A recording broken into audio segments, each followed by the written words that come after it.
السلام علیکم ورحمۃ اللہ وبرکاتہ۔ کیسے ہیں آپ لوگ؟ امید ہے خیریت سے ہوں گے۔ اللہ تعالیٰ آپ کو خوش رکھے، اپنی رحمتوں کے سائے میں رکھے۔ یوٹیوب کے کامنٹ سیکشن کی طرف چلتے ہیں۔ یہ کوسچن ہے کوئی ہری پرو ڈیجیٹل کی طرف سے۔ یہ بھائی کہتے ہیں السلام علیکم، مکہ یا مدینہ میں اگر ایک فیملی ایک ہوٹل میں پورا کمرہ لے کر اس میں رہ سکتے، اگر ان کے بندے اس کمرے میں موجود بیڈز کی تعداد سے ایک یا دو زیادہ ہیں تو کیا کریں؟ مطلب یہ پوچھنا چاہ رہے ہیں، یہ بیسیکلی سادہ لفظوں میں پوچھنا چاہ رہے ہیں کہ اگر ہم عمرے پہ جا رہے ہیں یا حج پہ جا رہے ہیں، ہم 5 لوگ ہیں، ہم نے ایک روم میں رہنا ہے سپوز کریں، اور اس کمرے میں 3 بیڈ ہیں، تو باقی کے 2 لوگ کہاں رہیں گے؟ اس کا کیا طریقہ ہے؟ اس کا کیا حل ہے؟ تو سر اس کا سمپل اور بہترین حل یہ ہے کہ یہ معاملہ آپ نے یہاں سے سفر کرنے سے پہلے جو بھی آپ کا ٹریول ایجنٹ ہے اس کے ساتھ آپ نے اس کو کلیئر کر کے اپنی بکنگ وغیرہ کروا کے جانی ہے، اور سارے لوگ کروا کے ہی جاتے ہیں۔ سب کے پاس ہوٹل واچرز ہوتے ہیں، بیڈ وغیرہ سارے مینشن ہوتے ہیں، یہ ساری چیزیں پہلے سے کلیئر ہوتی ہیں، اس لیے آپ نے اس میں زیادہ پریشان نہیں ہونا، ایسا ہوتا نہیں ہے۔ ہاں کچھ سچویشنز میں ایسا ہو جاتا ہے کہ کچھ لوگ اپنے بچوں کے لیے سیپریٹ بکنگ نہیں کرواتے ہیں، تو جو بھی آپ کا گائیڈر ہے، جس کے ذریعے بھی آپ جا رہے ہیں، جو بھی آپ کا ٹریول ایجنٹ ہے، اس سے آپ نے یہ چیزیں پہلے سے کلیئر کر کے جانی ہے، اور آپ نے پھر ہی سفر کرنا ہے۔ ایسا نہ ہو کہ آپ کے 2 بندے زیادہ ہونے کا کیا مطلب ہے؟ وہ ایک روم ہے، اس کے اندر سپوز کرے 3 بیڈ ہیں، تو باقی کے 2 پھر ایسے آپ نے ایڈجسٹ کرنے ہیں کہ وہ زمین پہ سوئیں گے، ٹھیک ہے؟ اس کی بھی آپ کو پرمیشن لینی پڑے گی ہوٹل مینجمنٹ سے، آپ ان کی پرمیشن کے بغیر 2 بندے ایکسٹرا روم میں نہیں رکھ سکیں گے۔ اگر ان کی طرف سے پرمیشن ہی 3 بندوں کی ہے تو آپ 5 یا 6 بندے کیسے رکھ سکتے ہیں اپنے روم میں؟ وہ اللہ نہ کرے آپ کے لیے پریشانی کا سبب وہاں پہ بن سکتا ہے۔ اور جو لوگ اسپیشلی فیملیز کے ساتھ موو کرتے ہیں، عمرے پہ جاتے ہیں یا حج پہ جاتے ہیں، وہ زیادہ توجہ فرمائیں، اور جانے سے پہلے آپ نے جو بھی اس طرح کے ایشوز ہیں ان کو یہیں سے ریزالو کر کے آپ نے جانا ہے۔ ہاں بچوں کی جو معاملات ہیں وہ تھوڑے ڈیفرنٹ ہوتے ہیں، کچھ لوگوں کے چھوٹے چھوٹے بچے ہوتے ہیں، 1 سال کا، 2 سال کا، ایون 3-4 سال کے بھی ہوتے ہیں،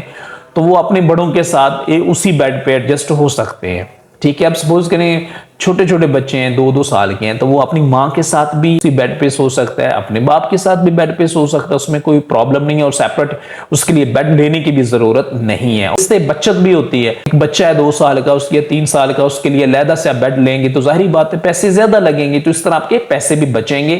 ہاں بڑوں کے لیے تو ظاہری سی بات ہے کہ آپ کو یہیں سے بکنگ کروا کے ہی جانا پڑے گی۔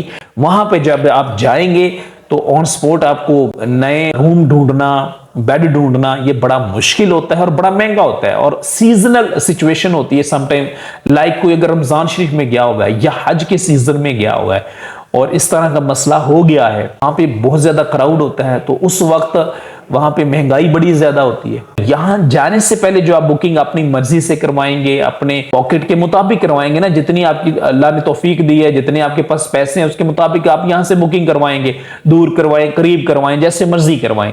لیکن جب آپ وہاں پہنچ جائیں گے تو پھر آپ کو جہاں پہ جو کمرہ ڈھونڈنا پڑے گا وہ بڑا محنت والا کام ہے، یقین کریں بندہ کھپ جاتا ہے۔ یہ سچویشن میں نے خود وہاں پہ فیس کی ہوئی ہے، لیکن ہمارا سین تھوڑا ڈیفرنٹ تھا کہ وہ جس ہوٹل میں ہماری آلریڈی بکنگ تھی تو وہاں پہ کچھ حج قریب تھا، اس وجہ سے انہوں نے کہا تھا کہ اس کو خالی کرے، اس کی صفائی وغیرہ ہونی ہے، تو آپ کو کوئی آلٹرنیٹو دیا جائے گا۔ ان شارٹ ہے ہمیں پھر ڈھونڈنا پڑا خود سے، تو وہ ہمارے کم از کم 4-5-6 گھنٹے ضائع ہو گئے تھے۔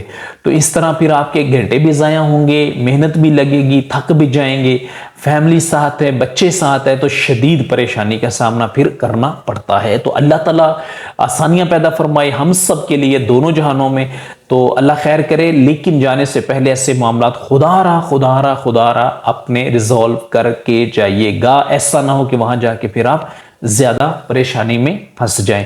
تو جب بھی حج پہ جائیے گا یا عمرے پہ جائیے گا، جہاں اپنے لیے دعا کیجیے گا، ہمارے لیے بھی کیجیے گا، اللہ تعالی ہمیں بھی اپنی رحمتوں کے سائے میں دونوں جہانوں میں جگہ نصیب فرمائے، ہمیں بھی بار بار حج بیت اللہ کی سعادت نصیب فرمائے، بار بار روزہ رسول صلی اللہ علیہ وآلہ وسلم پہ حاضر ہو کے کثرت کے ساتھ درود و سلام پیش کرنے کی سعادت نصیب فرمائے، آمین یا رب العالمین۔ السلام علیکم ورحمۃ اللہ وبرکاتہ۔